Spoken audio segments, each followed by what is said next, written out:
E o Neto Mota está ao vivo com o Corpo de Bombeiros, justamente para que a gente possa, reforçar aqui como se pode evitar esse tipo de incêndio, já que na Vila Ematé esse já é o segundo este ano.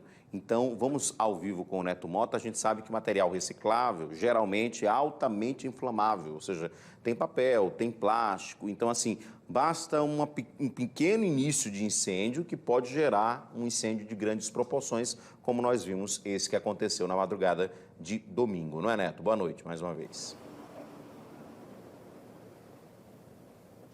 Moura, olha, e a situação é mais complicada do que a gente imagina, porque nem o centro de reciclagem, nem os donos das barracas que foram atingidas pelo fogo na região do mercado da produção aqui de Maceió, eles não apresentaram ao Corpo de Bombeiros aqui do estado o plano de combate a incêndio, que dá à corporação o mapa real do que está sendo vendido, comercializado, como é que funciona o galpão, por exemplo, porque diante dessas ocorrências, quando isso acontece, o Corpo de Bombeiros pega o histórico lá para saber quais os materiais que estavam ali, para tentar fazer uma investigação e chegar. Então é muito mais complexo do que a gente imagina. Como o Corpo de Bombeiros não estava de posse desses documentos, fica impossível, por exemplo, averiguar, fazer uma investigação mais profunda do que pode ter acontecido na Vila Ematé para o fogo ter voltado, entre aspas, para a mesma região. Para a gente entender melhor, eu estou aqui ao lado da Major Viviane Suzuki, que vai nos explicar. Major, boa noite, seja bem-vinda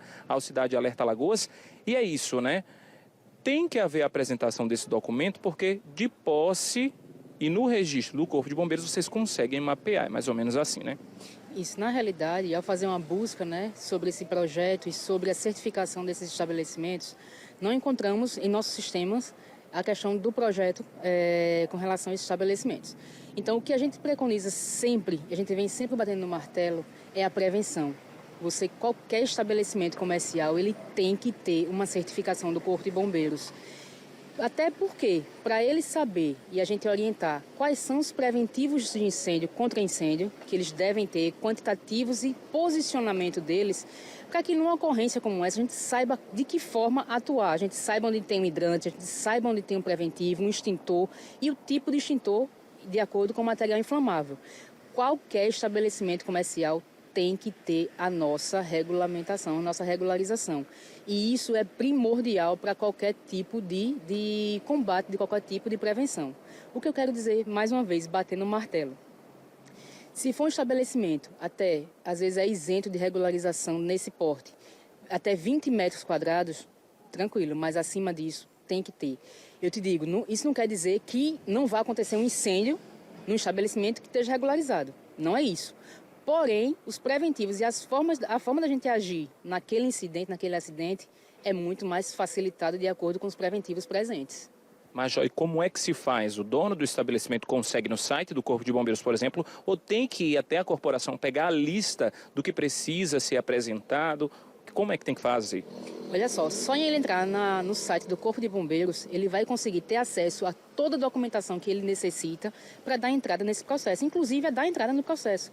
E se ele quiser ir fisicamente também ao nosso setor, que é a Diretoria de Atividades Técnicas, ele pode se dirigir ao quartel do Comando Geral, localizado no bairro do Trapiche, e fazer toda essa movimentação e dar entrada no processo. Aí vem a questão da parte do projeto de incêndio, apresentar, ser analisado, vistoriado e aí sim regulamentar.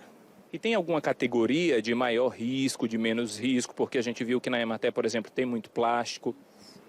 Olha, essa situação em específico é de altíssimo risco. Primeiro porque pelo tamanho do estabelecimento, pelo material que ele acumula, que é um material reciclável, altamente inflamável. Ao lado tinha um estabelecimento de um ferro velho também, que também pegou fogo em algumas carcaças, em alguns descartes de automóveis. Então, assim, foi um material, uma quantidade de material inflamável muito grande. Como é que acontece, por exemplo, esse tipo de prevenção, colocando agora lá para as barracas do centro de Maceió, na região do mercado?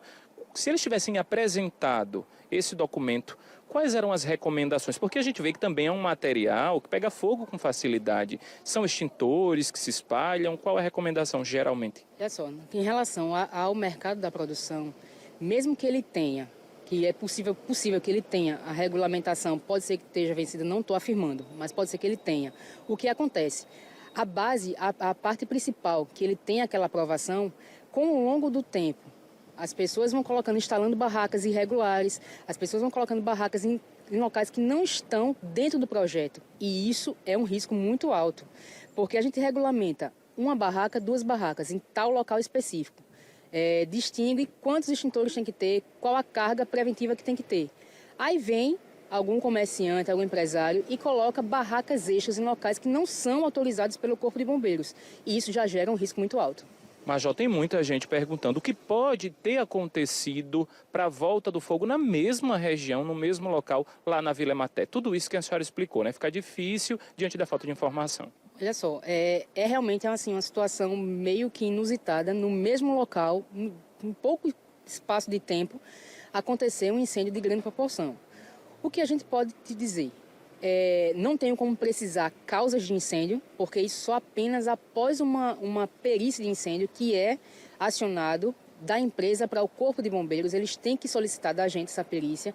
A gente envia o perito para fazer aqueles estudos técnicos no local e após 30 dias é que sai esse laudo com a causa, né, do incêndio. Então, assim, não temos em nosso sistema solicitação até o momento da perícia, que o normal é acontecer em no máximo 48 horas. Major, muito obrigado pelas informações. Moura, deu para perceber que é muito mais complexo do que a gente imagina, né? E muitas vezes as pessoas nem têm um grau de alfabetização suficiente para tentar saber ou no site. E aí a gente reforça também do quanto vale a pena procurar, por exemplo, no caso de alguém que trabalha na cooperativa, se essa pessoa não tiver acesso à educação, procurar uma outra pessoa que tenha de repente para tentar esses trâmites, porque diante de fatos como esse a gente vê como é importante, né? Reforça o quanto é importante o Corpo de Bombeiros estar regularizado junto com o órgão para, em casos como esse, o Corpo de Bombeiros agir e mostrar, dar uma resposta como a sociedade está cobrando tanto. Eu volto para você. Pois é, Neto. Infelizmente, foram 2, né, incidentes que aconteceram no final de semana.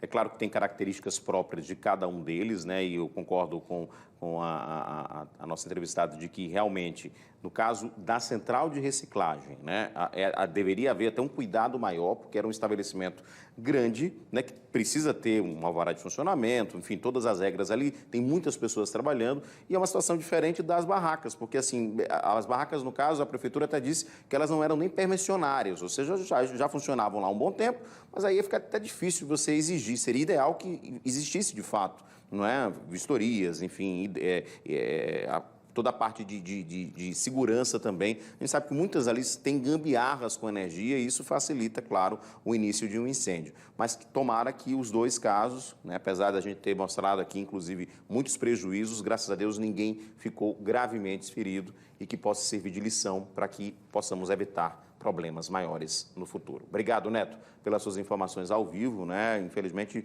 2 casos seguidos de incêndios num final de semana aqui na capital. A gente reforça sempre a importância de ter, né? Se você é empresário, se você tem algum comércio também, dependendo do porte, do tamanho, ficar atento também a essa questão de segurança, porque não parece besteira, mas não é. Quando você precisa realmente combater um incêndio, evitar que algo se propague, se não tiver um laudo dos bombeiros, se não tiver realmente extintores suficientes para aquele local, pode gerar um prejuízo muito grande realmente. Você viu na matéria da Mônica que no caso da central de reciclagens lá no São Jorge, o prejuízo pode chegar a R$1 milhão, porque teve equipamentos danificados, estruturas, enfim, infelizmente prejuízo muito grande. Graças a Deus que ninguém ficou ferido com maior gravidade, né? Apenas o proprietário, né, um dos donos, diretores, enfim, lá do centro de reciclagem que foi hospitalizado e nós estamos aguardando o posicionamento do HGE sobre o estado de saúde dele.